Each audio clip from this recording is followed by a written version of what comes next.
Isaías, capítulo de número 43. Quem encontrou, diga amém. Está escrito: mas agora assim diz o Senhor que te criou, ó Jacó, e que te formou, ó Israel: não temas, porque eu te remi, chamei-te pelo teu nome e tu és meu. Quando passares pelas águas, eu estarei contigo. Quando passares pelos rios, eles não te submergirão.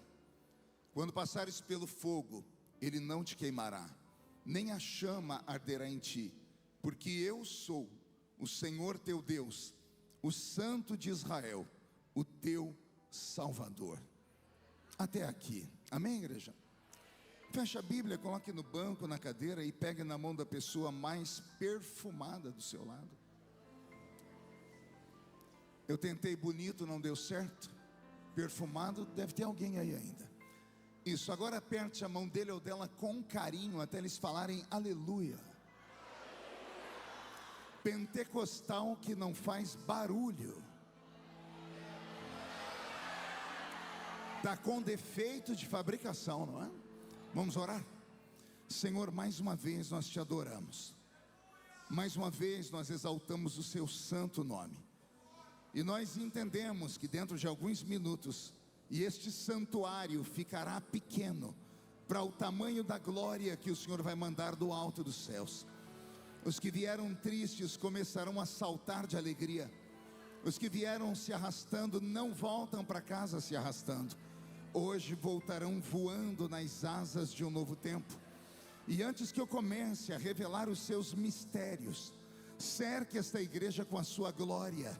E num raio de 5 quilômetros, onde houver um demônio alojado, eu dou a esses demônios segundos para sumirem, porque se não sumirem, serão queimados pelo poder da sua glória que aqui será derramada.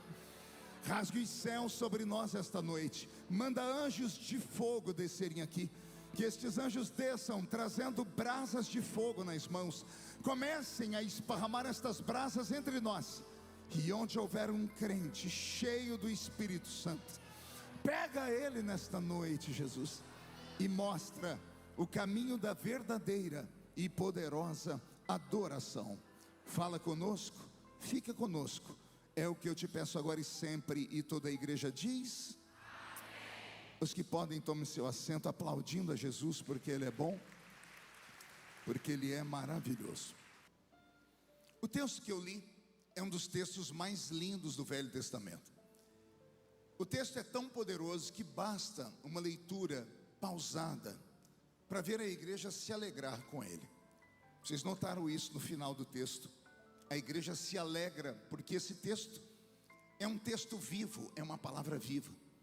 O profeta messiânico, e eu assim o chamei de propósito para despertar dos irmãos a curiosidade, o profeta Isaías, foi um homem diferenciado no seu tempo. Isaías foi erguido por Deus como profeta em um tempo de dificuldades, e ele foi o arauto do Senhor para um Israel que havia se perdido no meio da caminhada. Isaías preparava o seu povo para os fatídicos dias que viriam sob o cativeiro babilônico. Ao lado dele esteve o profeta Jeremias falando também, e o profeta Ezequiel, que viveu dentro do cativeiro babilônico. Israel é aquela nação linda que todos nós temos grande apreço por eles até hoje, e oramos incessantemente por eles, até porque há uma promessa na Bíblia para aqueles que oram pela paz em Jerusalém. Mas quem conhece a Bíblia sabe que no Velho Testamento inteiro, de Gênesis até Malaquias, nós temos a história de um Israel que se perdeu no meio da caminhada. O Israel do Velho Testamento não era só uma nação, era um modelo para as nações. Quem já teve curiosidade de estudar a Bíblia vai se lembrar que do início da palavra até o dilúvio, Deus falava apenas com a raça humana, por assim dizer. Tudo que Deus falava ou ensinava era de maneira globalizada. Depois que passamos o dilúvio, Deus começa a se mostrar entristecido por demais com a raça humana, e por isso ele acaba então deixando a raça humana de lado, desce até a terra de Ur dos Caldeus na Mesopotâmia, se revela um homem chamado Abrão, e de Abrão começa a reescrever a história para toda a humanidade. De Abraão para frente, Deus deixa as nações do mundo de lado e começa a lidar apenas com Israel. É como se Deus tivesse transformado todo o Velho Testamento em um laboratório, e Israel, o seu cobaia. A nação de Israel foi erguida por Deus como uma espécie de igreja do Velho Testamento. Uma igreja que acabou fracassando no meio da caminhada. Uma igreja que tombou por inúmeras razões, e eu não tenho tempo para trazer todas aqui. Mas o certo é que Deus levantou aquela nação para ela ser uma espécie de modelo para as demais nações. Ou seja, Deus queria que quem olhasse para Israel desejasse o estilo de vida deles, a forma de adoração deles, a maneira de se portar deles, a maneira de viver e a sua filosofia. Infelizmente, o Israel do Velho Testamento fracassou. Isaías, como eu disse, levantado por Deus como arauto, teve de Deus um dom, uma habilidade tão tremenda, uma habilidade fantástica, que Deus entregou nas mãos dele uma espécie de luneta telescópica e invisível e espiritual, uma espécie de binóculos do futuro. Quando o profeta encarava aquele binóculos, por assim dizer, ele via o amanhã. Isaías viu a história do Messias de Israel 700 anos antes do Messias aqui pisar, 700 anos antes do Messias existir nesse mundo. Então olhe a habilidade que tinham esses profetas de Deus. No Velho Testamento nós temos 3 ministérios, ungidos pelo Senhor. Eram os reis, sacerdotes e profetas, cada um ungido para uma coisa. O sacerdote era ungido por Deus para ouvir as lamúrias do povo, as orações do povo, e interceder ao Eterno. O profeta ouvia as lamúrias do Eterno, as direções do Eterno, e falava para o povo. E o rei era ungido para sustentar o profeta e o sacerdote. Então temos esses ministérios lindos no Velho Testamento. Então o ministério do profeta, ele era diferenciado, porque o profeta era uma espécie de vidente, era uma espécie de homem que caminhava entre 2 mundos. Parte dele pisava nesta terra e parte dele pisava em uma outra dimensão, cuja mente humana não conseguia captar. O profeta era uma espécie de amigo particular de Deus, com quem Deus, na calada da madrugada, vinha desabafar. Quem já leu Isaías deve se lembrar dos desabafos de Deus com ele. Isaías, eu tenho um povo que tem olhos e não vê, tem ouvidos e não ouve. Eu tenho um povo que chama bom aquilo que é mal, que chama mal aquilo que é bom. Eu tenho um povo que é adúltero por natureza. Eu tenho um povo que infelizmente acabaram se tornando idólatras por natureza.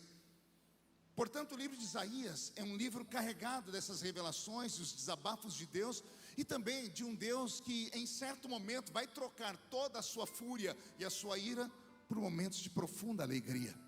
O livro de Isaías é um livro que deveria ficar na cabeceira da cama de cada crente, e a sua leitura deveria ser obrigatória entre nós. A importância desse livro é tão grande que no Velho Testamento vamos encontrar várias passagens de pessoas citando eles, quer sejam apóstolos, quer seja o próprio Cristo. Vocês devem se lembrar quando Jesus entrou na sinagoga e deram a ele a oportunidade para pregar. No canto do púlpito ficava um vaso com vários livros em forma de pergaminhos em rolos. O pregador do dia enfiava a mão ali e mexia e pegava um livro aleatoriamente. Daí vem a cultura das pessoas abrirem a Bíblia ao léu, não só nossa, mas de outras religiões também. Então Jesus sacou um rolo que não tinha nome. Quando ele abre o rolo e começa a ler, ele diz: eis que hoje se cumpre esta escritura, porque eis que o Espírito do Senhor Jeová está sobre mim. Me ungiu para dar vista aos cegos, libertar os cativos, levantar os caídos. Jesus fez uso do livro do profeta Isaías. Você deve se lembrar também quando Filipe estava em Samaria, o diácono que depois de pregar e houve uma revolução de curas e milagres, chama João e Pedro para orarem para que os samaritanos recebessem o batismo com o Espírito Santo. Filipe, tendo terminado o seu trabalho de diaconato ali, saiu andando pelas ruas e uma carruagem real passou por ele. E o Espírito Santo falou: Filipe, aproxima-te desse carro. E ele saiu correndo, olhando pela janelinha aqui, viu um homem dentro do carro lendo um livro. E Filipe, correndo, o carro em movimento, perguntou ao homem: entende tu o que lês aí? E o homem disse: como posso entender se não há quem me explique? E ele disse: eu sei o que o senhor está lendo. O homem parou a carruagem, Filipe entrou, e por 45 minutos, Filipe disse para ele que o que ele lia no livro do profeta Isaías havia acontecido dias atrás com o Messias de Israel, que havia aparecido, que havia morrido, mas que também já havia ressuscitado. 45 minutos depois, olha o eunuco de Candace, olhando para fora da carruagem, meditando, viu uma poça de água, diz: eis ali a água, o que me impede de ser batizado? E Filipe batizou aquele homem. Então, o livro de Isaías, ele é carregado de muita informação e de coisas muito lindas, que todos nós deveríamos meditar de vez em quando. Por exemplo, muitas pessoas leem alguns textos do livro do profeta Isaías e acham que são poemas apenas, mas é muito mais do que poema. Eu mesmo, assembleiano desde criança, a nossa igreja tinha uma cultura que, graças a Deus, com o passar do tempo foi acabando, que era o tal do jogral. Alguém lembra de jogral aqui? Oh Jesus, eu tenho trauma desse negócio. Eu não sou contra se vocês ainda fizerem, tá? É uma questão minha, particular. Eu tenho trauma porque, como eu fui para a igreja, sempre fui muito expansivo, sempre fui muito teatral, e logo me pegaram para fazer lá os jograis. E todo Natal tinha um jogral, que era a tal da revolta dos astros. E lá ia eu era a estrela de Belém.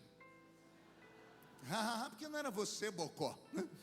Eu tinha que usar uma roupa branca e uma estrela cadente na cabeça. Eu parecia a Estátua da Liberdade, lá dos Estados Unidos. E aí, teatralmente, eu ia recitar o texto de Isaías e abrir os braços, dizia: eis que uma virgem nos nasceu, e um filho se nos deu, e o principado está sobre os seus ombros. Esse texto de Isaías, recitado sempre em natais, em cantatas, como se fosse um poema, mas é muito mais do que poema. É uma revelação muito profunda das duas naturezas de Jesus. Já tinha parado para pensar nisso? Olha o que Isaías diz: eis que o menino nos nasceu, e um filho se nos deu. Menino e filho, não seria uma redundância do profeta? Não, não é redundância. Ele está revelando as duas naturezas de Jesus. Ele está dizendo: o menino nasceu, só pode nascer aquele que é homem, mas o filho, esse não pode nascer, porque ele é o Deus incriado, é o Deus eterno. Então o menino nasceu, mas o filho, esse nos foi dado. Isaías estava dizendo: o que vai vir do ventre da virgem é um menino, porque ele precisa do DNA humano. Ácido desoxirribonucleico unido ali da carcaça da sua mãe vai para fazer a sua carcaça humana. Agora, essa carcaça humana vai receber dentro dela algo divino. E o que é o divino que vai estar dentro dele? É o Filho eterno. O menino nasce porque é homem, o filho não nasce porque é Deus. O filho é dado de presente. Olha que coisa bela. Só vamos enxergar nisso se começarmos a estudar Isaías com uma lupa, por assim dizer. Então o livro de Isaías é extremamente profundo. E apenas a título de curiosidade, a nossa Bíblia protestante tem 66 livros. Alguém se lembra quantos capítulos tem o livro de Isaías? Curiosamente, 66 capítulos. A nossa Bíblia é dividida entre Antigo Testamento e Novo Testamento, Antigo Pacto, Novo Pacto. Quando nós pegamos o livro de Isaías e tentamos ler ele de uma forma arbitral, você vai perceber que em certo capítulo Deus muda a sua nuance de fala. Do primeiro capítulo até o capítulo 39, Deus está irado e furioso. Deus está usando o dedo de Isaías só para dizer: ai, ai de ti, ai, ai. E de repente, do capítulo 40 para frente, Deus fica bonzinho. Do primeiro capítulo ao capítulo 39, Deus tem numa mão um chicote e na outra mão um cajado. E ele desfere golpes sobre o seu povo, machucando, tentando corrigir. Do capítulo 40 para frente, Deus esconde o cajado, Deus esconde o chicote, e Deus pega um vaso de alabastro. Vai lá em Gileade e enche com um unguento santo que cura, e começa a derramar unguento no corpo das pessoas a quem ele havia desferido golpes. É muito interessante. Então, sendo o livro de Isaías separado assim, ele tem 39 capítulos onde Deus está bravo e 27 capítulos onde Deus está feliz. Você vai encontrar lá pelo capítulo 50, 51 até o 61, Deus dizendo assim: olha, eu amo o meu povo, e chegará um tempo que o meu povo não vai ter nem que trabalhar para poder comer do melhor que a terra produz.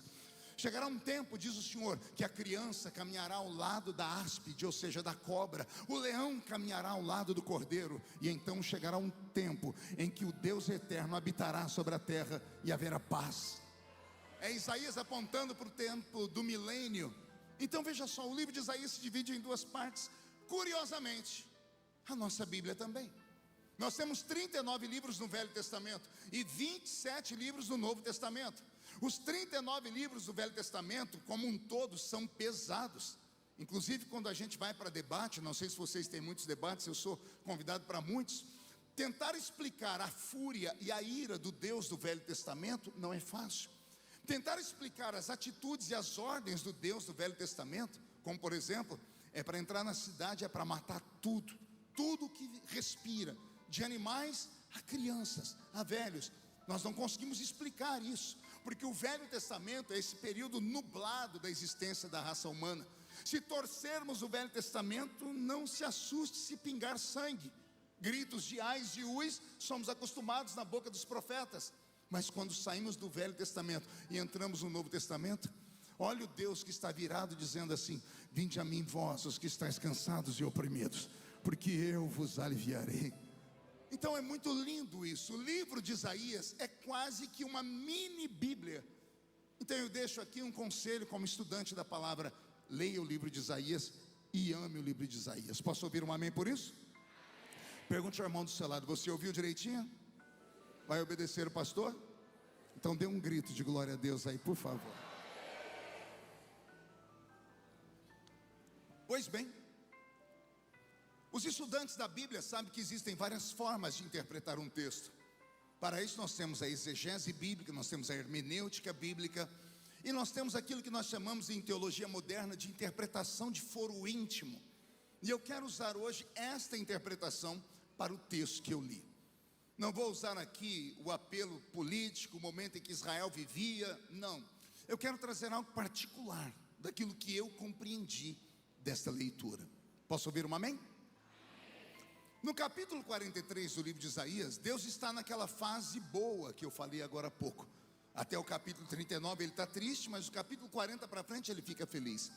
No capítulo 43, Deus está tão alegre que ele acorda o profeta na calada de uma noite e diz: Isaías, eu tenho um povo, não são dois nem três, eu tenho um povo, mas o meu povo é dividido em dois grupos, e eu respeito cada grupo deles.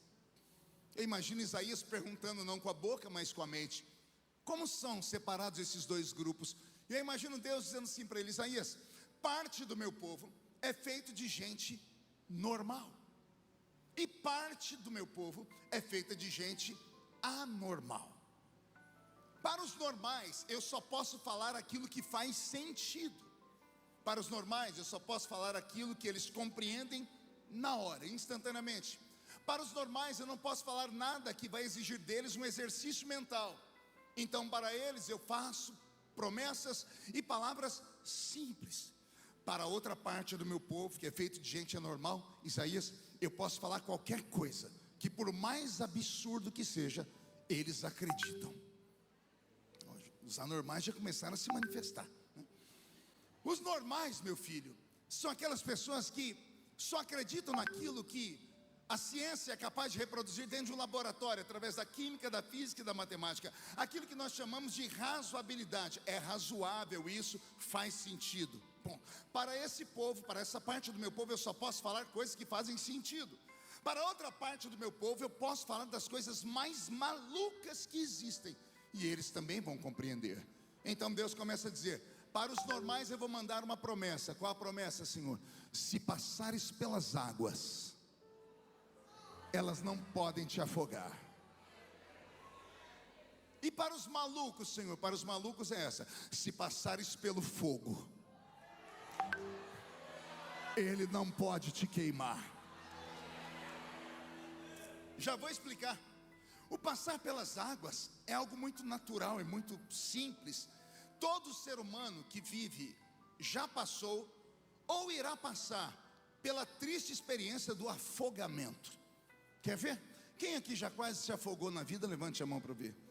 O restante que não levantou a mão é tudo assembleiano que não vai na praia, que não entra na piscina, aquele povo tem medo, aqui já está liberto, gente. E outra, a gente não se afoga só indo no mar, não. Às vezes a gente se afoga tomando um copo de água. Se não é o nariz, sabe Deus para onde a água iria. Então eu vou melhorar, vou perguntar de novo. Quem aqui já quase se afogou na vida? E você está vivo? Então já se cumpriu essa promessa na sua vida. Se passares pelas águas, elas não te afogam.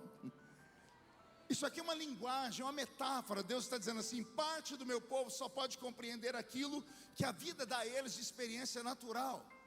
Então, passar pelas águas aqui seriam aquelas promessas que Deus faz para a gente de maneira muito comum. Por exemplo, você está num culto, aí o pastor está pregando e ele libera a seguinte palavra: o Senhor manda dizer que antes de dezembro você vai estar sentado ao redor de uma mesa farta, não sozinho, mas você e sua família toda, com detalhe, sua família toda servindo ao Senhor, porque está escrito: crê no Senhor Jesus e será salvo, tu e a tua casa. Por que você gritou? Porque o texto é bonito, porque a promessa é interessante, ou porque de fato ela mexe com o seu coração? Um pouco de ciência. Todas as vezes que você ouve um som, e esse som é destinado a você, esse som entra no seu ouvido, e ele vai para o centro do seu cérebro, e no centro do cérebro humano há um aparelhinho chamado cerebelo.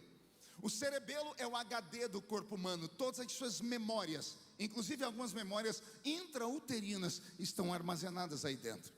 Nós experimentamos às vezes vislumbres dessas experiências através dos sentidos cognitivos que nós temos, principalmente os 5 sentidos: visão, audição, olfato, paladar e tato. De vez em quando você está num lugar, você sente um cheiro, esse cheiro te faz voltar no tempo, lá na fazenda, na casa da sua avó. Às vezes você sente um perfume e o maldito coração bate forte, porque você lembra da criatura, né? Lembra do almíscar, aquela porcaria que o anticristo vai usar na grande tribulação, né? Tem a seiva de alfazema também, o leite de rosa, né? Olha, os velhos estão tudo uriçados aqui nessa noite, né? Mas bem, os nossos sentidos nos fazem lembrar de tudo isso, porque nós temos uma máquina aqui dentro que não há computador do mundo, nem inteligência artificial que possa substituir. Então está tudo armazenado aqui dentro. Quando você ouve um som, e esse som é para você, ele entra no seu ouvido, ele vai para o seu aparelho aqui, para o seu cerebelo, e o seu cerebelo trabalha numa velocidade que a mente humana não consegue nem captar, e ele busca experiências que você já teve, e então de repente você acaba concordando ou discordando simplesmente por ouvir, sem fazer nenhum exercício mental. Você já esteve em algum ambiente, numa palestra, num comício, com um professor, de repente a pessoa está falando, você está lá de braço cruzado, aí você se pega fazendo assim, ó, ou assim, ó. Você nem se questionou por quê. Parece uma máquina que está dizendo assim: não concorda, não concorda, ou dizendo concorda, concorda. E é isso que acontece mesmo. Tudo que faz sentido, e você já viveu, o seu cérebro, ele absorve na hora e manda uma voz de comando dizendo assim: pode acreditar que isso aí é verdadeiro. Quando você me ouviu falar aqui, crê no Senhor Jesus e será salvo tu e tua família, eu nem terminei de falar ainda, você já estava gritando e adorando, porque o seu cérebro foi ativado. A minha voz entrou aqui, foi lá no cerebelo, ele trabalhou e ele trouxe memórias das quais você não se lembra mais, de um culto onde uma irmã deu testemunho de que o filho dela, das drogas, se tornou um pastor, de que o marido dela, de bebum, se tornou um grande homem, ou vice-versa. Por isso nós ficamos tão alegres. Quer ver outro tipo de promessa simples que a gente aceita assim, sem questionar? É o pastor empolgado no púlpito, o Vitinho, está pregando aqui, e ele diz assim: olha, o Senhor manda dizer que hoje ninguém vai sair daqui sozinho, você vai sair daqui escoltado pelos anjos, porque está escrito: o anjo do Senhor acampa ao redor daquele que o teme e o livra do mal. Por que você gritou? Você já viu um anjo, é? Ele está aqui do seu lado? Não, nós acreditamos por quê? Porque esse tipo de palavra entra no nosso ouvido, vai para o nosso cerebelo, o cerebelo trabalha e ele te traz memórias das quais você não vai se lembrar, de testemunhos, de pessoas que foram libertas na rua por um anjo, de um acidente que quase matou a pessoa, mas ela não morreu, de experiências de livramento e de libertação. Essas são promessas que fazem sentido. Por isso que igrejas mais simples, igrejas mais menos robustas, onde as pessoas não têm muita cultura bíblica, às vezes são mais animadas, porque eles escutam palavras de motivação instantânea, e a palavra queima no coração deles, porque eles acreditam, porque necessitam muito daquilo. Deus está dizendo para Isaías: parte do meu povo só pode ouvir palavras assim, palavras simples, palavras que eles não têm que fazer um exercício mental para entendê-las, que eles escutam e acreditam na hora. Mas existe parte do meu povo, Isaías, que não é feito de gente normal, é feito de gente que caminha entre dois mundos também. Parte deles pisa aqui nessa terra, a outra parte vai em uma outra dimensão. Eles vêm para a minha presença e não me veem apenas como Deus que manda comida, mas eles me veem como Deus que abre o mar vermelho. Eles não me veem apenas como Deus que dá a eles força para ir para a batalha. Eles acreditam que eu posso levantar um único anjo e numa noite matar 185 mil soldados do reinado de Senaqueribe. Parte do povo de Deus é místico. Parte do povo de Deus acredita de fato que o seu Deus é um Deus com D maiúsculo. Não é só o Deus histórico, não é só o Deus da televisão, não é o Deus do quadro, nem o Deus apenas das escritas. Eles acreditam que esse Deus faz coisas loucas, e só vai acreditar em coisa louca quem é louco também. Pastor, dá um exemplo aí de uma promessa louca. Eu dou.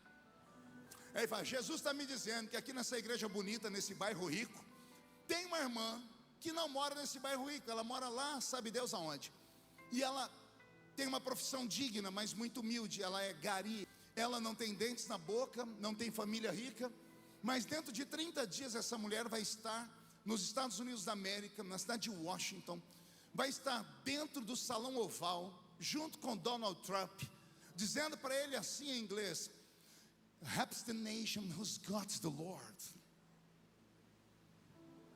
Você viu? Não tem grito. Era isso que eu esperava. Aliás, olha a cara do seu irmão, está dando risada aí. Por que ninguém gritou agora? Por que ninguém falou aleluia? Por que as pessoas até riram? Porque o que eu falei entrou no seu ouvido, foi no seu aparelhinho aqui. Ele trabalhou e não encontrou nada. Ele mandou um recado: é loucura. Isso é loucura. Ignora, não aceita, não faz sentido, não é razoável isso, porque não é natural uma pessoa que agora está aqui embaixo, daqui a pouco ela vai estar falando até em outro idioma. Isso é uma promessa louca. O que é isso, pastor? É passar pelo fogo e a chama não te queimar. A promessa de Deus não é te livrar do fogo, a promessa é livrar no fogo. Entendeu ou não?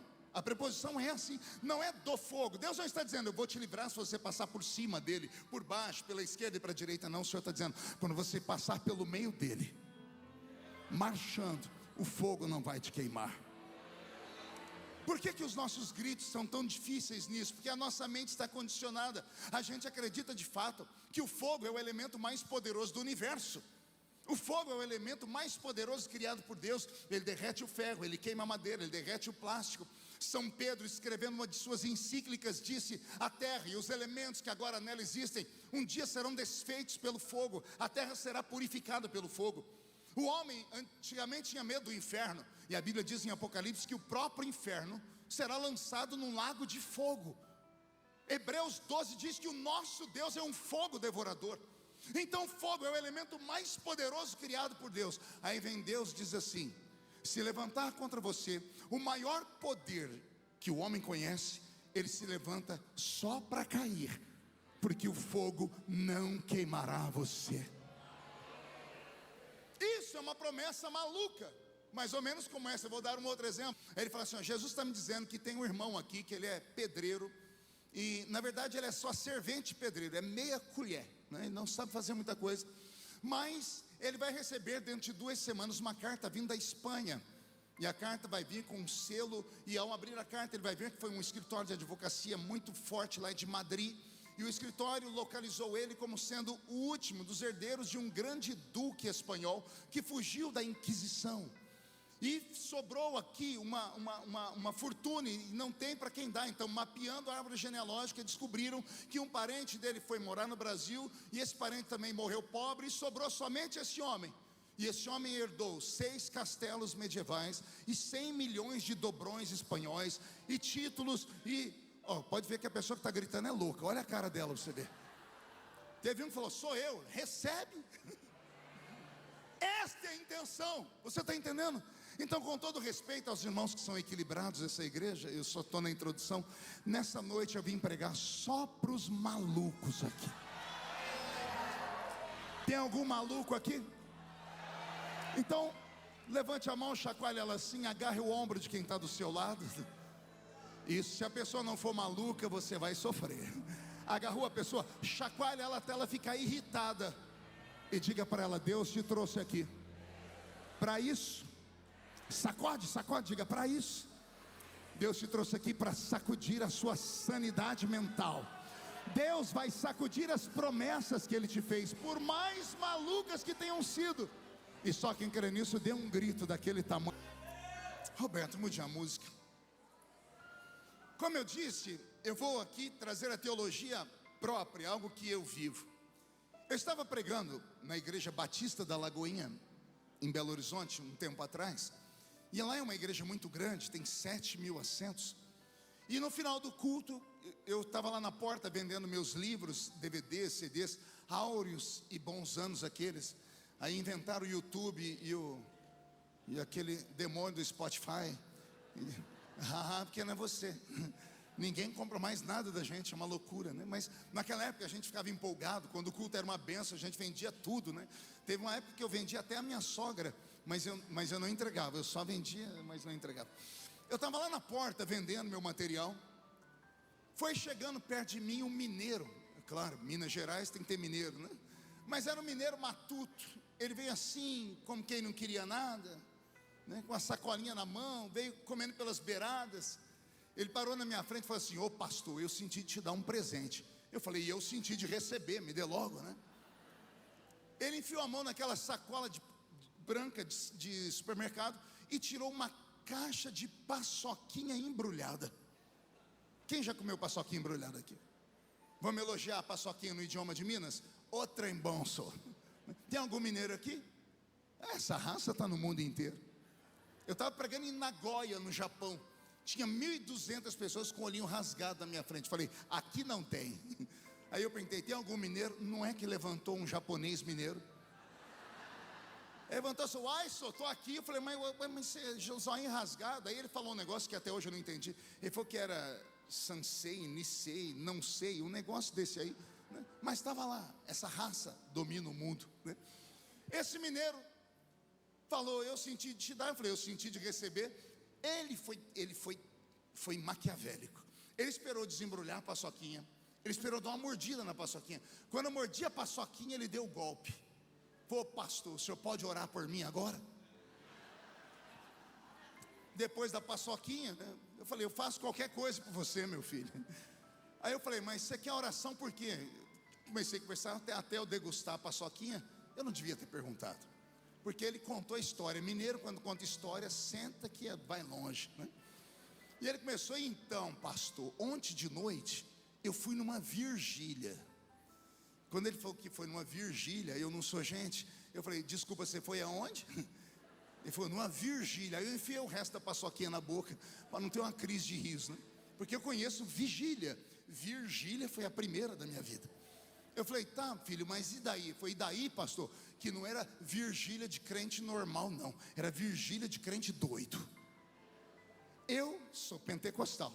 Eu conheço vigília de crente doido, mas eu queria ouvir da boca dele. Falei: o que é uma vigília de crente doido, meu filho? Ele falou: pastor, é aqueles cultos de vigília que quando o Espírito Santo desce, parece que os crentes receberam o espírito do Bruce Lee. Eles ficam assim...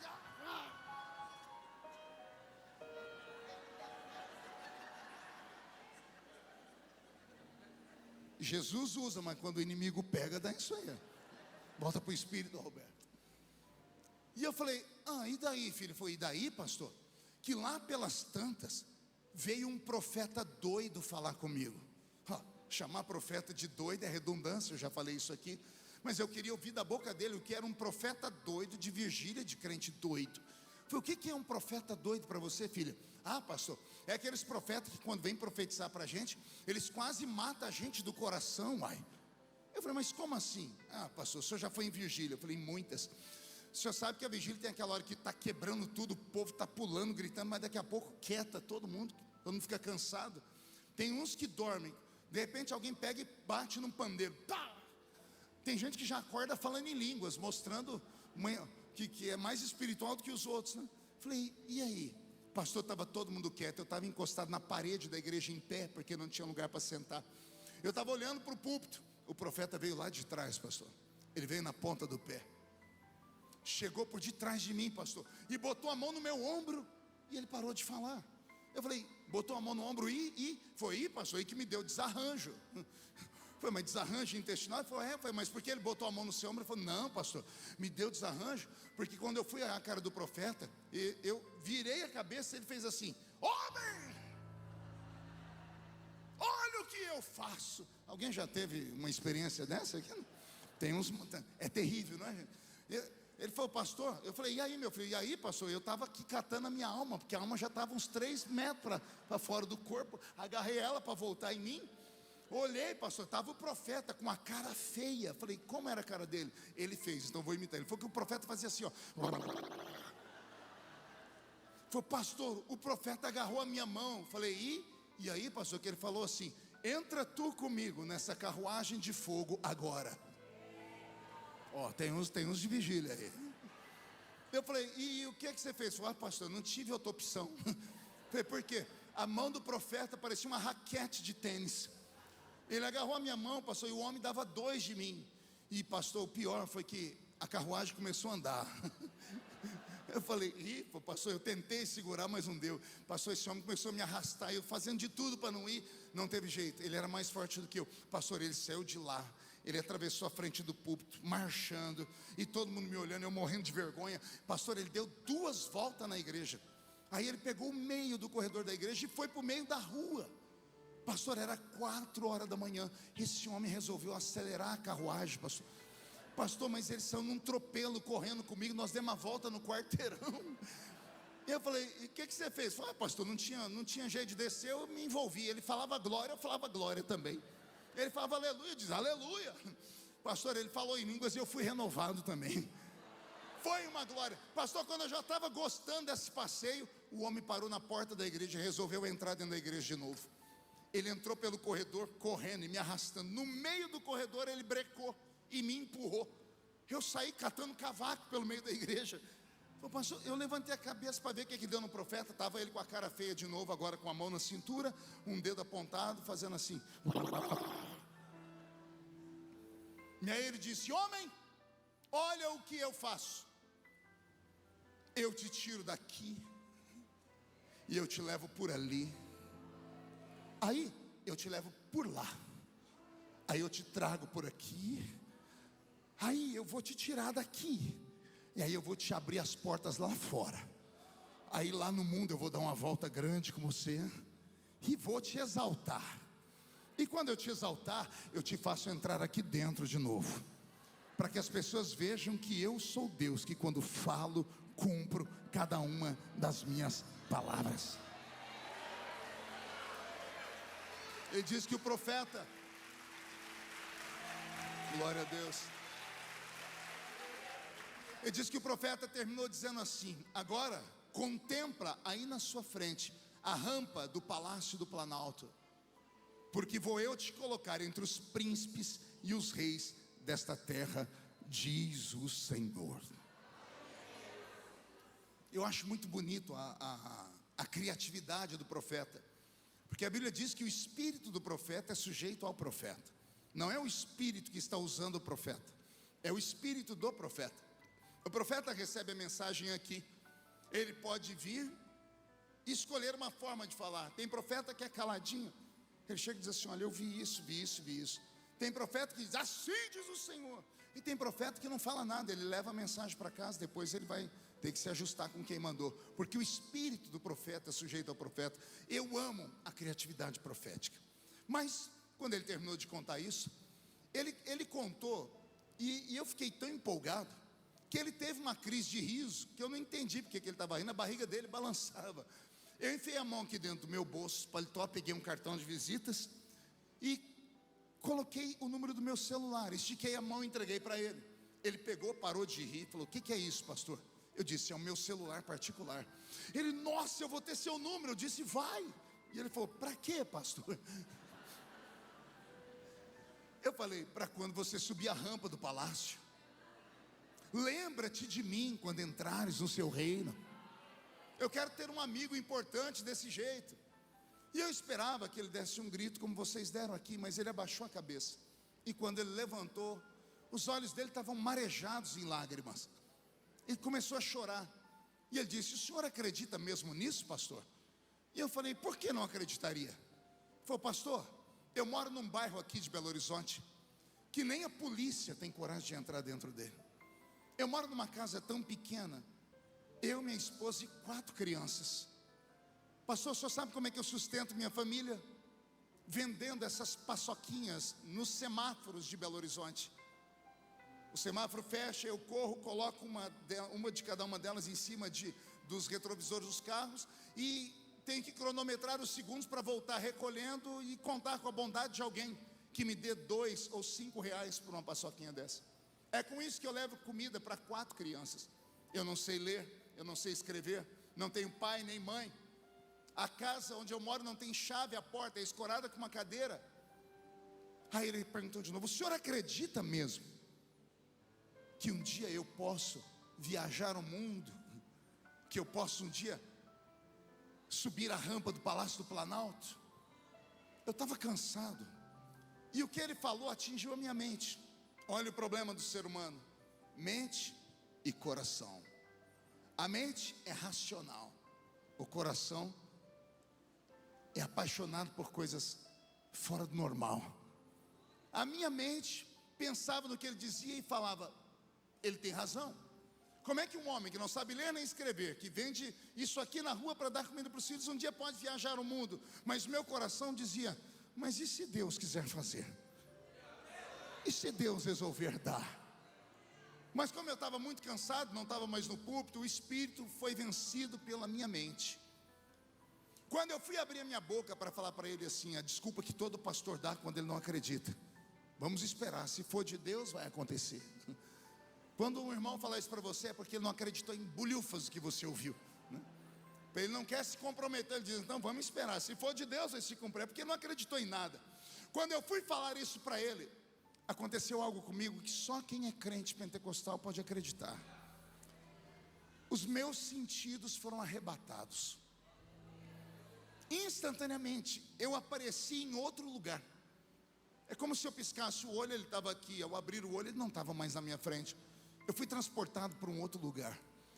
Eu não sei explicar se o lugar era grande ou pequeno, se era escuro ou claro. Era um ermo, um vazio. E quando eu perguntei: Deus, o que eu estou fazendo aqui? Na minha frente, do chão, começou a brotar um edifício. Um edifício foi sendo construído em muito rápido, como aquelas construções que aparecem na televisão, que eles aceleram a câmera. Eu vi nascer o edifício. Eu fui olhando na construção tão rápida, já com janelas. Quando eu olhei lá em cima, tinha um letreiro escrito Hilton Hotel. Quando eu vi Hilton Hotel, eu falei: eu conheço esse hotel. Quando eu disse eu conheço esse hotel e pisquei os olhos, eu vi no que devia ser o 8º andar, um homem de terno e gravata olhando pela janela. Eu não conseguia ver o rosto do homem, eu só via a silhueta dele, porque tinha uma luz atrás dele. Eu pisquei os olhos, agora eu não estou mais aqui embaixo, eu estava atrás do homem. O homem virava a cabeça para olhar e eu virava junto. Ele olhou para a esquerda e eu vi várias casas bem iluminadas, casas bonitas. Ele olhou para a direita e eu vi um letreiro escrito Estádio de Wembley. Quando eu li aquilo lá, Estádio Wembley, eu disse: isso aqui é Inglaterra? Quando eu disse Inglaterra, uma voz gritou dentro daquele lugar: se lembra, filho? E quando eu procurei a voz, o homem sumiu, o prédio sumiu. Eu voltei naquele ermo onde eu estava. Eu olhei para frente e vi aquele homem de terno caindo em câmera lenta e se transformando. Ele não era mais um homem de terno e gravata, agora era uma adolescente, usando roupa de boia fria. Conhece boia fria aqui? Lembra aquele pessoal que pegava caminhão de pau de arara? Daquele jeito, usando uma roupa rota, 2, 3 meias na perna, meia na mão em lugar de luva, chapéu de palha e um embornal nas costas. No embornal tinha a ponta de um facão de cortar cana. Na outra mão ele tinha uma marmita. E ele estava subindo agora a traseira de um caminhão de pau de arara. Quando ele estava subindo, eu comecei a admirar aquilo. Eu falei, como é que esse homem virou isso? A voz gritou de novo, se lembra, meu filho? E eu procurei a voz, não encontrei. Quando eu olhei para frente, não tinha mais caminhão. Eu vi aquele mesmo moço se transfigurar também numa criatura bem pequenininha. E ele virou um menino descalço, sem camisa, de shortinho, todo sujo, segurando nas costas uma caixa de engraxar sapato. E o menino caminhava. De repente a voz perguntou, e agora, se lembra, meu filho? O menininho olhou para mim e deu um sorriso banguelo. Eu comecei a chorar.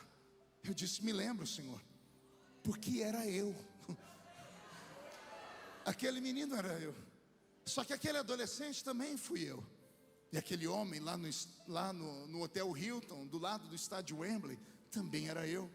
O Senhor mostrou minha vida de trás para frente. Todo ano eu prego na escola bíblica em Londres e eu me hospedo naquele hotel. Só que antes disso eu fui cortador de cana, apanhei laranja, algodão e café. E antes disso eu fui engraxate, tudo para ajudar uma mãe que não tinha marido e era solteira. O Senhor falou comigo, se eu fiz na sua vida, fala para um mineiro que eu vou fazer na vida dele também.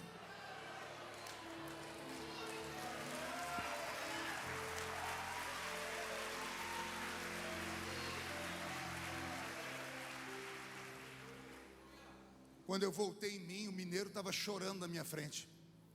Eu levantei o queixo dele e falei para ele parar de chorar. Eu segurei ele pelos 2 ombros e disse, pare de chorar, porque se foi o meu Deus que falou com você, o Deus que fez a estéril ser mãe de filho, o Deus que pavimentou um caminho no meio do mar para Israel passar, o Deus que afundou as muralhas de Jericó no chão duro, o Deus que fez o corvo ser garçom para o profeta, o Deus que na ausência de profeta fez uma jumenta profetizar.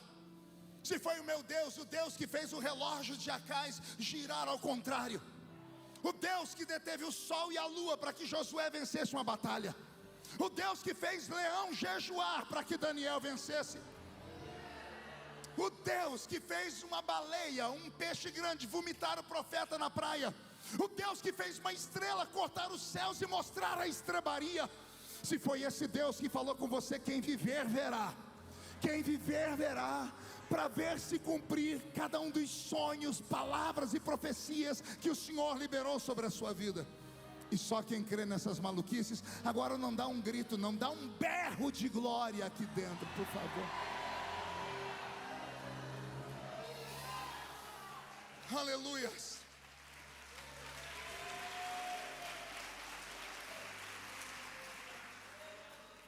Eu estava vindo para cá pensando no que pregar, falando com Deus, meditando, e o Senhor disse, vou te dar hoje uma plateia de sonhadores.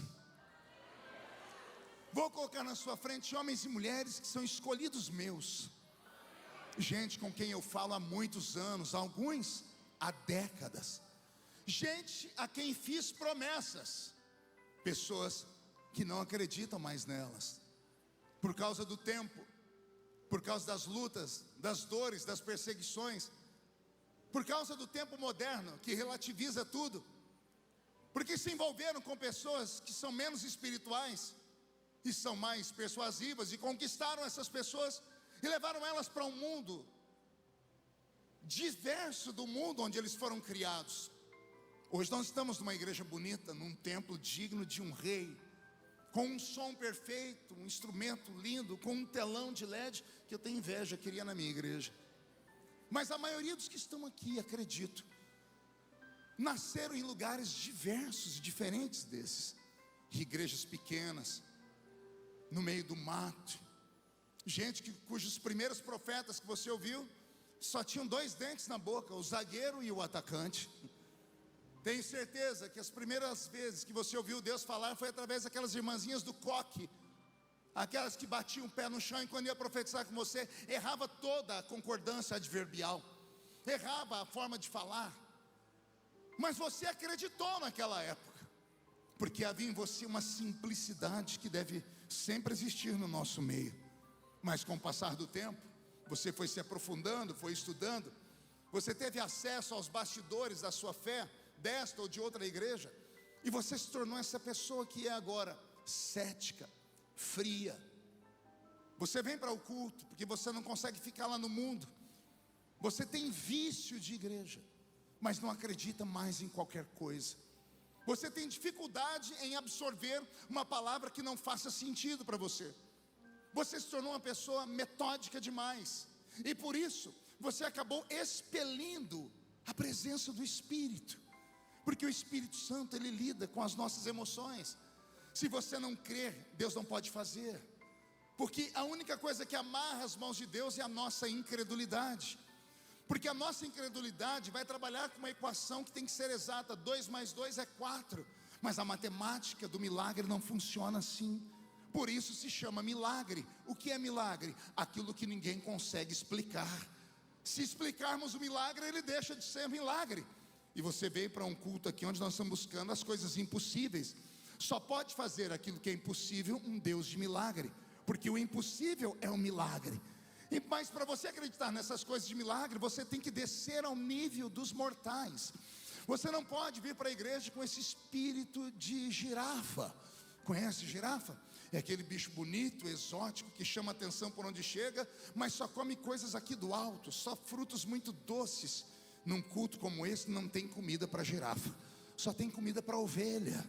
E a ovelha que quer se alimentar, ela tem que ser humilde, não olhar para cima, ela tem que botar a cabeça no meio do capim, e tem que comer aquela comida, ainda por mais simples que seja, e tem que se alegrar com essa comida. Se possível for depois, regurgitá-la, ouvir aqui, e lá na sua casa sentar e meditar em cada uma das palavras que o pastor falou, e dizer: por mais que não faça sentido, o meu Deus é Deus de milagres. Por mais que não há uma esperança no fundo do túnel, porque nem túnel há, o meu Deus pode rasgar um túnel no meio do nada, pode criar uma porta onde nem parede existe, só para que o meu milagre aconteça. Eu vim aqui provocar a sua fé. Eu vim aqui te convidar, já que você é um assembleiano. O assembleiano resolve tudo na base do grito. Nossos pais nos ensinaram assim. Não podemos jamais perder a nossa identidade mística, a nossa identidade transcendental, o nosso lado etéreo, o nosso lado eterno, aquilo que nos faz ver aquilo que os olhos ainda não viram, aquilo que nos faz ouvir aquilo que os ouvidos ainda não ouviram, aquilo que nos faz sentir aquilo que o coração ainda não sentiu. Eu não vim pregar para a mente de vocês nessa noite, eu vim pregar para o coração de vocês nessa noite. Se você acredita que Deus pode fazer um milagre, então por favor mude o seu rosto. Não fique o culto inteiro olhando o pregador com essa cara feia, parecendo que foi batizado num pote de vinagre. Se você quer um milagre, não venha para o culto assembleiano e encarando o pastor com esse olho seco, parecendo olho de sapo que morreu no dia de enchente. Isso aqui é uma Assembleia de Deus. A Assembleia de Deus funciona na base do grito. Você está numa igreja pentecostal, você diz que é pentecostal, mas não consegue abrir a boca nem para respirar. Está aí me olhando com essa boca travada, essa boca de aço, essa língua de ferro, esse queixo de concreto. Eu te desafio a sair da normalidade. Tira o pé da terra, vem comigo para as regiões celestiais. Vem acreditar que Deus já está trabalhando no turno da noite. Vai acontecer um milagre na sua história. O que Deus te prometeu vai acontecer, mas para isso você tem que reagir. Reage nesta noite.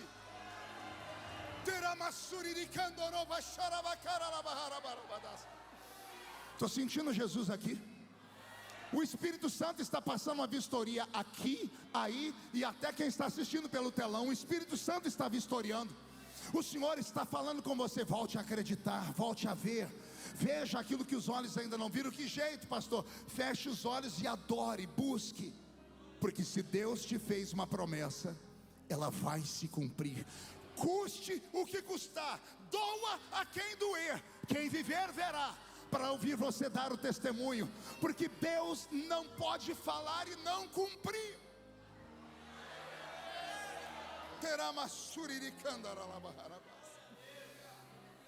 Olha que Deus, quando questionado no Velho Testamento sobre as suas promessas malucas, olha a resposta dele: não sou homem para mentir, não sou filho do homem para me arrepender das coisas que eu falo. Isso logo no início dos tempos. As pessoas tinham dúvidas, como você tem dúvidas, questionaram ele, e o Senhor diz: não me meça pelo homem que está do seu lado, porque homem promete em pé e não sustenta sentado. Homem fala na empolgação do momento, homem fala só para mexer na sua alma, mas homem não costuma cumprir tudo que fala. Aí Deus está dizendo: não me chame de homem, porque eu não posso falar e não cumprir. O caráter de Deus o impede de mentir.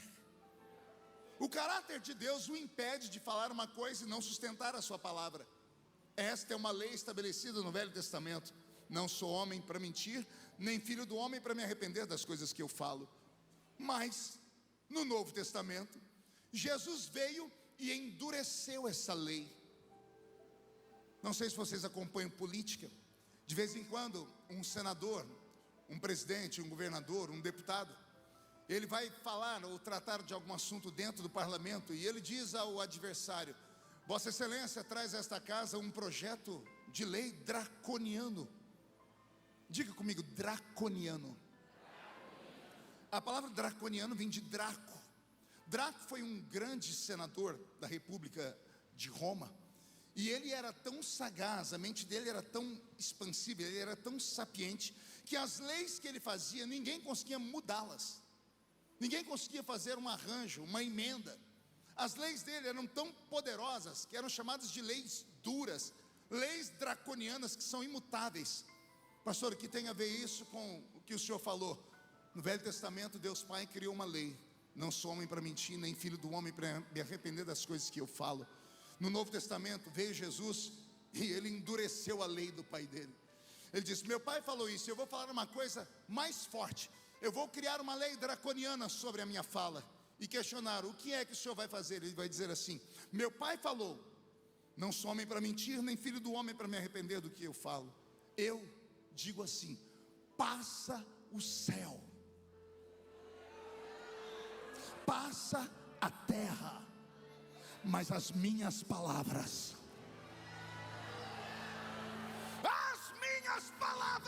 não passam jamais. Deixa eu fazer uma pergunta: alguém aqui dentro tem uma promessa de Deus que ainda não se cumpriu? Então reage por essa promessa, lute por ela, guerreie com demônios por essa promessa. Agarre esse espírito desse mundo presente, da pós-modernidade, da religião mais fria, da religião mais metódica, da diversidade. Agarre esses espíritos e mande eles para o limbo do inferno. Diga às pessoas que estão do seu lado, que caminham com você, que congregam com você, que trabalham com você, que tentam roubar a sua paz, diga a elas: fique longe de mim. Não deixe ninguém se meter entre você e a promessa que Deus te fez. Por mais maluca que seja, por mais impossível que pareça, se foi Deus que falou, se foi o meu Deus que falou. Vou te dar uma palavra. Você não sabe, você não tem noção do que Deus é capaz de fazer para cumprir uma palavra dele. Vou repetir: você não faz ideia do que Deus é capaz de fazer só para a palavra dele não cair por terra. Vou te dar dois exemplos. Um é esse: tem um homem que já passou da fase de ter filhos, já passou da fase de ser um homem viril. Ele é muito velho, ele está andando com dificuldades. O Senhor vem sobre ele e diz assim: meu amigo, me dê um sacrifício. Eu imagino ele dizendo: o senhor está com paciência? Por quê?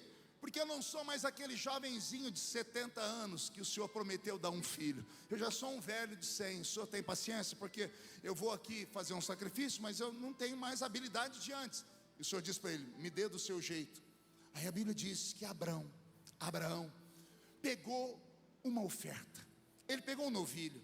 Ele estava tão velho que ele foi cortando em pedaços. Ele não deu conta de pegar o novilho e colocar em cima de um altar. A Bíblia diz que Abraão cortou em pedaços. Só que ele demorou tanto para fazer tudo isso, que ele já estava tão velho, que a carne quase começou a entrar em estado de putrefação, e os urubus começaram a voar em cima do sacrifício. Aí é Abraão que diz: eu ia colocando os pedaços de carne no altar e enxotava as aves de rapina. Olha, ele teve que se dividir entre pegar, colocar e enxotar as aves de rapina. ele fez isso, ele esgotou a sua energia, ao ponto da sua glicose ir a zero. É só entendendo assim que você vai compreender o que ele faz. Ele diz: e de repente eu olhei e vi o vento. Quem é que vê o vento? Eu disse: eu olhei e vi o vento. Aí eu olhei e vi uma tocha de fogo, e eu caí. A gente fala, Abraão foi arrebatado. Foi não, Abraão desmaiou. Ele usou toda a energia que ele tinha, toda, e ele começou a ter vertigem e caiu para trás. Quando ele voltou desse estado, a tradição dos hebreus diz que era de noite, e ele nunca tinha passado uma noite fora de casa, longe de Sara. Ele correu até a casa dele, onde Sara estava, porque Deus falou para ele que ia dar um filho para ele. Quando ele abriu a tenda e ele foi deitar no quarto de Sara, junto com a Sara, para não acordar ela, a tradição dos hebreus diz que ele levantou a pele que a cobria, para ele deitar ali, para ela não perceber. Mas quando ele levantou, era tarde demais. Ela abriu os olhos, e o menorá dentro da tenda iluminou. Ela olhou e viu aquele homem, ela se cobriu e disse: quem é você? E ele olhou para ela e disse assim: me diga quem é você. E ela: como você entra aqui no meu quarto? Meu marido vai chegar. Se o senhor conhecer meu marido, o senhor está perdido. Ela diz: e se a minha mulher pegar você deitado na minha cama, ela também vai ter problema com você. Qual é o seu nome, senhor? Qual é o seu nome, senhora? E ele disse: o meu nome é Abraão. E o meu nome é Sara. A tradição diz que Abraão levantou a coberta de novo, olhou, falou: Sara? E ela: Abraão? Meu bem, você saiu daqui com uma aparência de 100 anos, você está voltando com um cara de 25. Ela: pois é, meu amor, eu te deixei aqui com 90, você está parecendo uma menina de 18. O que aconteceu? Aí ele contou: eu estava no deserto, e o meu amigo veio sobre mim, e ele disse que vai cumprir a promessa. E eu tive uma crise de riso, mulher. E por que você riu, meu filho? Uai, meu bem, Deus falou que eu ia ser pai. Eu falei para ele: dá uma olhadinha aqui. Meus únicos amigos, senhor: artrite, artrose, osteoporose, reumatismo, flatulência, impotência. Como é que eu vou ter um filho? O senhor acha que eu estou ruim? Vai lá ver a minha namorada, 90 anos. Quem quer dormir com uma mulher de 90 anos? Até os asilos rejeitam, museu não quer. Aí eu só falo que eu vou ter um filho com ela. Me deu o sacrifício. Mulher, eu dei o sacrifício e desmaiei.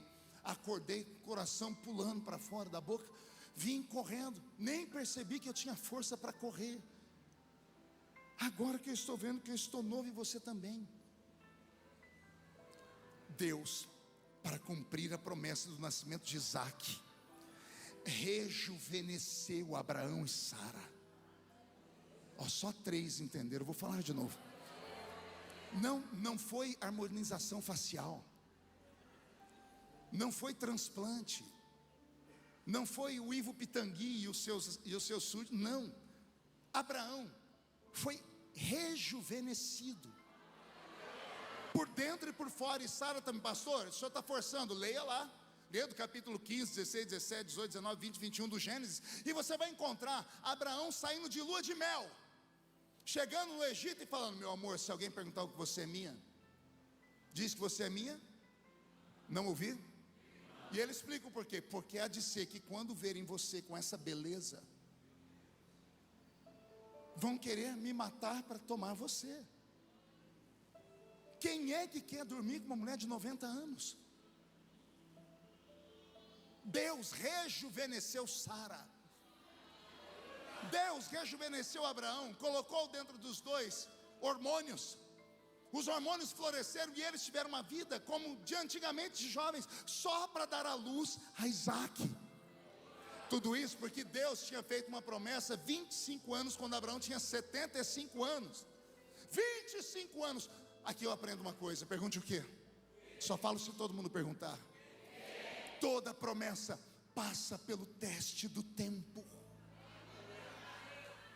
Toda promessa passa pelo teste do tempo. É a sua perseverança nesse tempo que vai trazer o milagre para perto de você. E como é que eu persevero, pastor? Vai caminhando. Se não é para caminhar, vai agachado. Se não é para ir agachado, vai rolando. Se perder a força até para rolar, dá um jeito de, ao parar de rolar, ficar de costa para cima e com a boca no pó. Há uma promessa para quem coloca a boca no pó. Põe a tua boca no pó, talvez assim haja esperança. Porque se você orar com a boca no pó, aí Deus vai pegar as suas costas, vai fazer uma incisão nelas e vai plantar asas nas suas costas. Aí você não vai ver mais o milagre caminhando nem andando, você vai voar até o dia do seu milagre. Alguém acredita nessas coisas?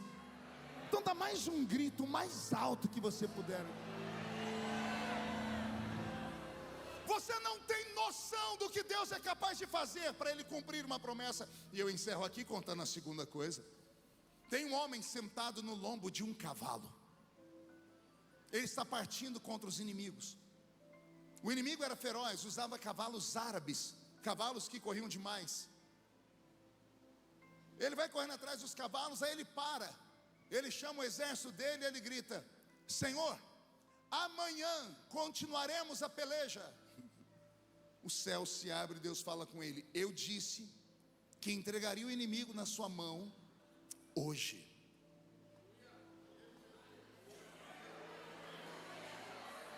Eu amo quando Deus dá datas assim.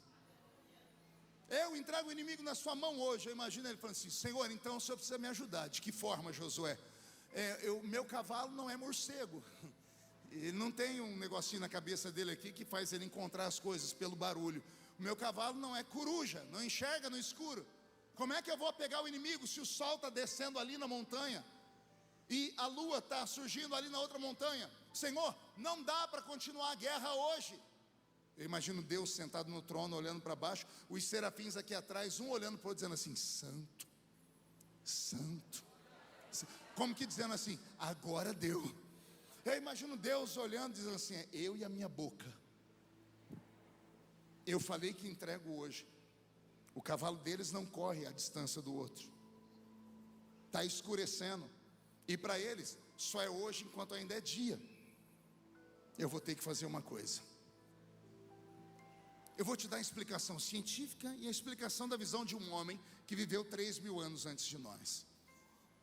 Na visão de um homem que viveu 3.000 anos de nós, Deus ficou de pé no trono, enfiou uma mão debaixo do sol, e enfiou a outra mão em cima da lua, e disse: Josué, sim senhor, vai vendo aí a claridade, meu filho.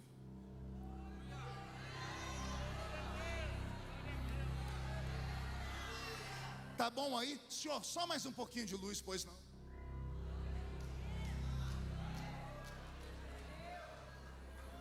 Isso é a visão de um homem que viveu 3.000 anos antes de nós, que não conhecia tecnologia. Esse texto, inclusive, é usado para nos desmerecer, porque quando a Bíblia diz que Josué orou para o sol parar, eles não sabiam que nós vivíamos no sistema heliocêntrico, onde o sol é o centro da nossa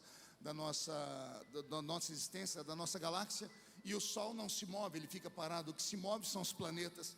Então, quando você vai falar com um intelectualzinho de Michuruca, desses criados na USP, esses comunistinhas, vão falar que Josué errou. Não, ele não errou. Ele pode ter usado uma figura de linguagem, ele não entendia nada do sistema solar, era um homem sem cultura, né? Foi Copérnico, há menos de 600 anos, que descobriu isso. Então, 3.000 anos atrás, o homem viu, na visão dele foi isso. Agora, na visão científica, me dá arrepios. Pergunte por quê. Tem um cientista inglês chamado Stephen Hawking. Alguém lembra dele? Era um homem que terminou seus dias numa cadeira todo tetraplégico, só funcionava um dedinho dele assim. Tem um filme sobre ele na internet muito, muito interessante. Ele escreveu um livro de quase 2.000 páginas só usando a pontinha do dedo, né? Esse homem era um gênio. Ele herdou a cadeira de Albert Einstein na Universidade de Bridgeport. Então ele é terrível ele. Eu li um livro dele chamado Universo em uma Casca de Nós. E ele ali fala qual é a concepção da ciência sobre o universo. Ele diz que desde o Big Bang, quando houve aquela grande explosão que eles não sabem de onde vem, mas nós sabemos. Ele não sabe cientista, mas nós sabemos. Pastor, você acredita no Big Bang? É claro que eu acredito, está na Bíblia. Gênesis capítulo 1, vou abrir que está facinho aqui, ó. Vou te mostrar o Big Bang na Bíblia. Capítulo 1 do livro de Gênesis, versículo de número 3. E disse Deus: haja luz, e houve luz. Está aqui o Big Bang. A explosão, pastor, a voz de Deus. E disse Deus: haja luz, haja luz. Essa é a explosão. E que luz que foi essa que Deus criou aqui, se o sol e a lua nascem só no quarto dia? Átomos, íons, elétrons e outras coisas. Um outro dia eu volto aqui, se o pastor deixar, para dar um estudo sobre isso para vocês, né? Isso agora não é o assunto da história. Mas o Stephen Hawking disse que, como o universo é um corpo que cresce após a explosão, ele diz que esse corpo está se expandindo em uma linha temporal que não pode ser movida. Ele diz que tudo que gira no universo gira no sentido horário. Você já viu isso acontecer? Quando você abre a torneira da sua casa, a água gira no sentido horário. O nosso relógio no sentido horário. Por que isso? Porque o magnetismo da Terra faz isso. A Terra gira no sentido horário. Stephen Hawking está dizendo que se a Terra parasse de girar e voltasse, poderia ter uma explosão igual à do início do mundo e o universo acabar. Ele diz: o universo se retraísse, era como se ele estivesse evoluindo e ele terminaria numa outra explosão para um nada. A ciência diz que tudo que está no universo não pode se mover. Aí vem o Criador do universo. Olha a situação de Deus. Tem um homem sentado em cima do lombo do cavalo e Deus disse: eu entrego o inimigo na sua mão hoje. O homem acreditou, partiu para a guerra. Daqui a pouco ele falou: Senhor, vai ficar para amanhã. Por quê? Porque está escurecendo, o sol está se pondo. Eu disse hoje, então o Senhor dá um jeito.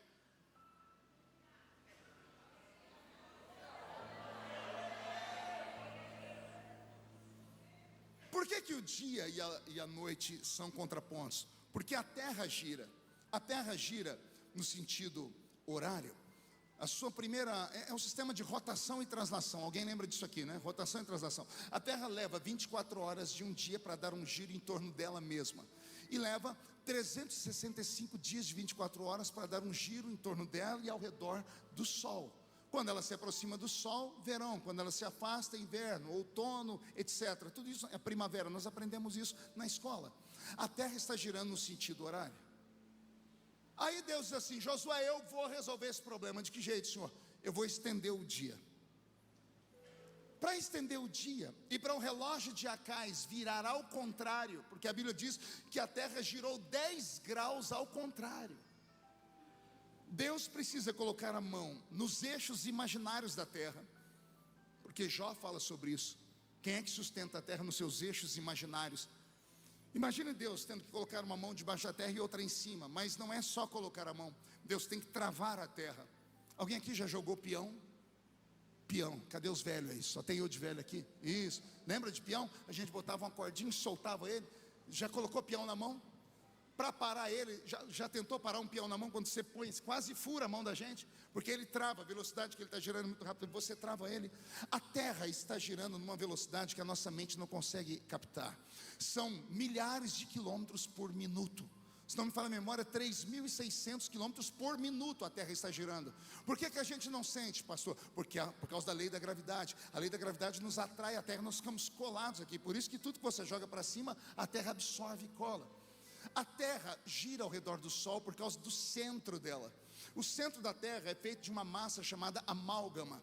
Terra misturada com minérios que estão derretidos. Aquilo que sai de dentro do vulcão. Você já viu larva de vulcão? É isso que faz a Terra girar. A pressão que está dentro dela. Imagine que a Terra é uma grande panela de pressão. Quem aqui já cozinhou feijão? Ainda bem que a panela tem aquela válvula, né? Quando aquela válvula começa a apitar, o que a senhora tem que fazer? Ir lá e levantar a válvula para sair um pouco ou abrir a panela. Se não mexer nisso, o que acontece com a panela? Ela explode. Então o que faz a terra girar? A pressão que está dentro dela em ebulição. É como uma panela que está no fogão e começa a ferver água. Começa a pular. Isso faz a terra girar. Quando a terra vai girando, ela só não explode, porque os gases que saem lá do fundo, eles vão entrando pelos sulcos que existem na terra debaixo dela. Cavernas, sistemas que nós vamos chamar depois de lugares onde nascem as águas, lençóis freáticos de águas. De onde nasce essa água? Desses vapores que estão subindo daqui. Aí esses vapores vão até as plantas recebem energia e soltam aqui para nós o oxigênio durante o dia. E à noite, faltaram da aula de ciência, uma planta, durante o dia ela libera oxigênio, e à noite, gás carbônico, de novo, de manhã, e à noite, gás carbônico. o que nos mantém vivo é porque à noite temos menos oxigênio do que durante o dia, por isso a gente dorme. Ao dormir, entramos em estado alfa e beta e respiramos mais devagarinho, então precisamos de menos oxigênio.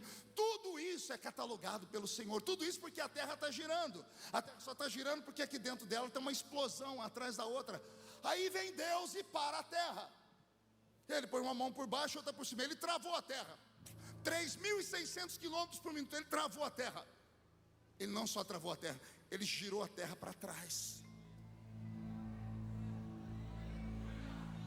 para que o sol continuasse brilhando. E Deus segurou a terra, sabe dele por quanto tempo?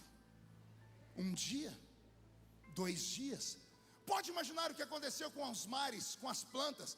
O nó que deu na cabeça das plantas. A fotossíntese vai ser feita como? Se durante o dia ela libera oxigênio e à noite gás carbônico. Deus ameaçou destruir a raça humana inteira, o universo inteiro, só porque ele falou uma palavra para um homem sentado no lombo de um cavalo. Me arrepiou até a barba agora. Olha Deus dizendo: eu ameaço todo o meu universo por causa da minha palavra, eu não volto atrás. O que Deus disse sobre você vai acontecer. Alguém tem uma promessa muito violenta, então começa a adorar, É uma promessa daquelas que arranca tatu da toca e sabiá do toco, então comece a adorar. Por quê? Porque Deus não fala com quem está ausente, Deus só fala com quem está presente. Vai acontecer o mistério, vai acontecer o milagre. As causas impossíveis vão começar a destravar na sua vida. Esse ano será o melhor ano que você já teve como crente, como marido, como mulher, como filho, como pai. Anote que eu vou dizer: Deus vai soprar um vento nessa terra. Ele vai trazer o que está longe para perto, vai tirar quem está perto para longe. Ele vai dar vida, Ele vai abater, Ele vai fazer crescer, Ele vai fazer alguém diminuir. Não tem nada nem ninguém que possa impedir Deus de cumprir aquilo que Ele te prometeu.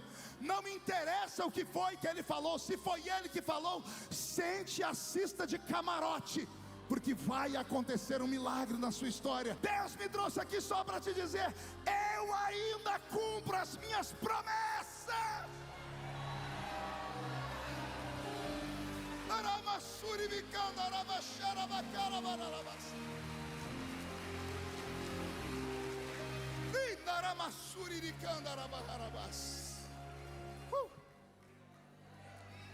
E eu termino dando o último ensinamento. Todas as vezes que Deus faz uma promessa para alguém, ao fazer a promessa, Deus complica a vida da pessoa inteira. Anotou aí ou não? Você está no culto, está numa vigília, teve um sonho, acordou todo feliz, vai contar para todo mundo na mesa: ó, eu sonhei. O que? O sol e a lua e 11 estrelas se curvaram diante de mim.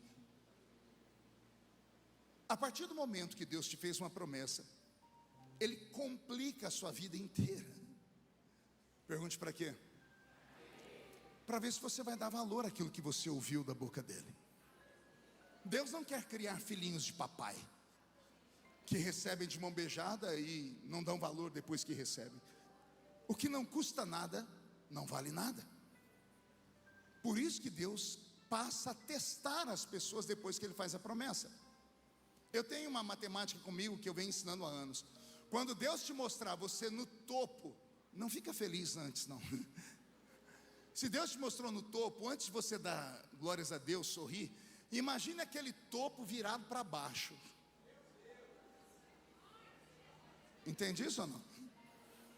Como, com base no que, pastor? José viu o sol e a lua. O primeiro lugar que ele visitou foi uma cisterna. Entendeu aí?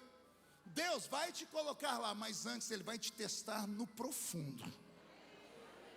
Ele vai ver até onde você está disposto a ir, o que você aguenta, o que você suporta. É o seu teste que importa. Você pode até desistir, pode até perder as forças, mas você não pode desanimar. Você tem que arrumar força onde não tem, para continuar caminhando. Você tem que continuar dizendo para as pessoas que está tudo bem. O filho está morto no segundo andar da casa e você diz: vai tudo bem. Isso aqui é só para quem conhece Bíblia. Estou citando o Velho Testamento, a viúva lá do profeta. Andando pela rua, alguém diz: como está a sua família? Vai tudo bem. Porque nem todo mundo pode ouvir o que está se passando na sua vida. Somente pessoas preparadas podem ouvir o que você está passando, porque senão elas não vão compreender. Quando eu não tinha esse conhecimento, as pessoas iam me contar as histórias mais tristes do mundo. Eu não dormia à noite. Eu sempre fui muito emotivo, eu absorvia para minhas lutas. Eu sempre fui um intercessor. Intercessor é triste, porque você não só ora pela pessoa, você se coloca no lugar da pessoa. Tem algum intercessor aqui? Já percebeu que tem dia que você para de interceder, seu corpo está destruído, parece que o mundo está nas suas costas, porque você não orou pela pessoa, você se colocou no lugar dela. Eu sofria muito, até eu passar pelos vales que eu já passei, e foram muitos. Eu já enterrei um filho, eu já passei por tudo que você possa imaginar na vida. Hoje, na experiência que eu estou, quando alguém vem falar comigo: pastor, ora por mim, porque eu estou sofrendo muito, a pessoa espera que eu chore com ela, que eu dê uma palavra de carinho para ela. Eu estendo a mão, digo: parabéns. Já me chamaram de duro, já me chamaram de pessoa insensível. Não é insensibilidade, é experiência. Eu dou os parabéns, a pessoa diz: por quê? Eu digo: porque eu já passei por aí. E Deus só deixa alguém passar por aí quando Ele quer tirar essa pessoa daí e colocar ela aqui. Entendeu? Vou falar de novo. Todo o sofrimento que você está passando, multiplique ele por 2, será o tamanho da vitória no final. Mas você tem que vencer. Você tem que arrumar força onde não tem. Você tem que continuar andando. Você tem que vencer o diabo na briga, no muque. Mas você não esmurra o diabo com a mão. É na oração, é na perseverança, é aguentando, é suportando. Seus pés têm que estar fincados numa rocha. Pode o vento soprar, você envergar, e daqui a pouco você volta de novo. O crente não tem que saber bater muito, mas ele tem que aguentar apanhar bastante. A minha vitória sempre esteve em mais saber apanhar do que em saber bater. Eu acabo vencendo meu inimigo pelo cansaço. Quantas vezes decretaram o fim da minha vida, do meu ministério, da minha família. Sempre fizeram a missa do 7º dia, mas nunca prestou. Porque no dia da missa do 7º dia o caixão está vazio e um bilhetinho: desculpa, ressuscitei ontem, anteontem, estava no culto, a palavra me colocou de pé, eu tenho uma promessa de Deus, não posso morrer. Não sou peru que morre na véspera. Então aguenta o tranco. Tem uma promessa de Deus na sua vida? Ela vai acontecer, então aguenta. Pastor, minha vida está complicada. Parabéns para você. Qual é o próximo passo, pastor? Primeiro Deus complica. Aí quando você acha que acabou tudo, vem Deus e descomplica. Assim, num passe de mágica. Aquilo que parecia ser uma tempestade, se olha direito, é só um copinho de água balançando. Aí depois que Deus descomplica, Ele resolve abrir a boca e falar para você: vou te explicar porque eu compliquei. Anotou aí? Primeiro Ele complica, depois Ele descomplica, e só aí Ele explica porque Ele complicou. Termino citando Moisés. Moisés conhecia o Egito como a palma da mão dele. E Deus falou para ele: segue a nuvem. E o GPS da nuvem não batia com o de Moisés. O GPS foi guiando Moisés para frente do Mar Vermelho. Quando Moisés parou na frente do Mar Vermelho, não tinha para onde ir, ele olhou por cima da nação de Israel e viu a poeira dos cavalos e cavaleiros de Faraó. O povo começou a gritar como nunca antes, oprimindo Moisés. Moisés caiu de joelho e gritou: Deus, e agora? Aí Deus falou com Moisés: por que clamas a mim? Deus perguntando? Deus não sabe? A pergunta não é que Deus não sabia. Deus está falando com Moisés, que Moisés tinha esquecido. Por que clamas a mim, Senhor? Como assim? Por que clamas a mim se eu já coloquei na sua mão a chave que vai abrir o mar? Não tem chave, tem uma madeira. Madeira na mão de uma pessoa comum, Moisés. Na mão de um louco que tem a minha chamada. Qualquer coisa vira arma, Moisés. Moisés feriu as águas e o mar se abriu. Olha só, Deus complicou a vida dele e colocou ele num ponto que não tinha saída. Ele disse: acabou tudo. Aí num passe de mágica ele encosta a varinha na ponta da água, vem Deus e sopra, e Deus abriu o mar a madrugada inteira. Do nada Deus descomplicou. Quando Moisés chegou do outro lado, Deus disse para ele: Moisés, sim senhor, antes de continuar, olha para trás pela última vez. Moisés olha. Por que eu estou olhando? O Senhor diz: contempla o seu inimigo pela última vez. porque ele vai entrar por esse caminho, e eu vou matar todos eles de uma só vez. Se você não me segue, Moisés, eles iriam te perseguir pelo resto da sua vida. Você, seus filhos, seus netos, seus bisnetos, eles se vingariam. Mas eu, quando faço uma promessa para alguém, primeiro eu complico a vida dela. Vai para frente do mar, está complicado. Aí eu descomplico, eu sopro no mar e abro. Agora eu estou explicando porque eu compliquei. Eu te trouxe para cá para te fazer mais forte. Eu te trouxe para cá para destruir os inimigos. Eu te trouxe para cá para você ter um testemunho mais forte para contar. Alguém acredita nessas coisas? Dá mais um grito de glória a Deus e fica de pé comigo. Feche seus olhos. Eu queria fazer uma oração aqui com um grupo de pessoas, que são as pessoas alvo dessa pregação de hoje. Feche os olhos para não constrangê-las. Eu queria orar aqui com pessoas que têm uma promessa, mas já não conseguem mais acreditar nela. Eu quero orar com quem já desanimou, com quem já entregou os pontos. Eu quero orar com quem tem coragem de sair do seu lugar e vir aqui na frente do altar e falar: eu já não tenho mais força. Eu estou andando por andar, eu estou vivendo por viver. Eu já não acredito mais. Pode vir, se esparrame aqui pelo altar. Pode chorar, filha. Pode chorar. Senhor, aqui na minha frente estão esses guerreiros, essas vidas preciosas, esses homens e mulheres que tiveram coragem de por um momento chutarem a depressão para debaixo do tapete. São pessoas corajosas, pessoas que têm tomado tombo na vida, pessoas que são traídas, pessoas que perderam as oportunidades, pessoas que foram roubadas, pessoas que ficaram desacreditadas, pessoas que passaram por processos que possivelmente a maioria de nós não daríamos conta de passar, mas eles tiveram coragem de vir no seu altar hoje. Começou quando eles saíram de casa e vieram para a igreja. Eles poderiam estar em qualquer lugar, Senhor, mas eles resolveram estar na sua presença nessa noite. E agora que eles estão aqui no altar, estão mais perto do seu abraço. Fortalece esse homem, esta mulher. Limpe dos olhos deles todas as lágrimas. Plante dentro deles a esperança de novo de que o Senhor é o Deus que quando promete, cumpre. Por esses dias vai acontecer um reboliço na vida deles. Pessoas serão salvas, pessoas serão libertas. O que eles perderam será restituído com juro e correção monetária. Eles terão mais tempo de alegria do que eles jamais sonharam. Eles terão um testemunho para contar, meu Pai, porque eles foram atraídos pela sua presença. E enquanto eles estão aqui orando e adorando, a sua igreja está adorando também.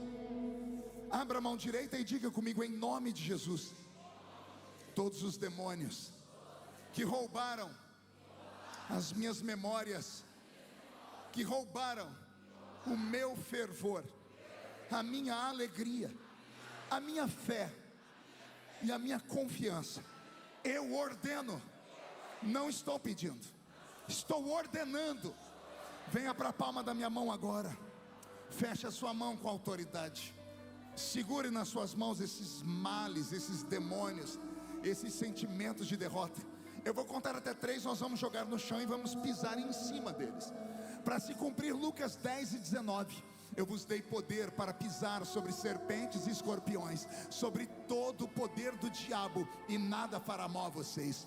Depois que pisarmos em cima, você precisa abraçar pelo menos 2 pessoas, para se cumprir Mateus 16, quando 2 entre vós concordam aqui na terra sobre algum assunto, é ligado no céu também. Amém? 1, você nunca mais será o mesmo. 1,5, sua família sentirá orgulho de você de novo. 2, quem viver verá Deus cumprir cada uma das promessas que Ele fez para a sua vida ainda nesse ano de 2025. 2,5, esta igreja será tomada por um avivamento por esses dias, e ela será chamada de terra do impossível. 3, jogue no chão, pisa em cima.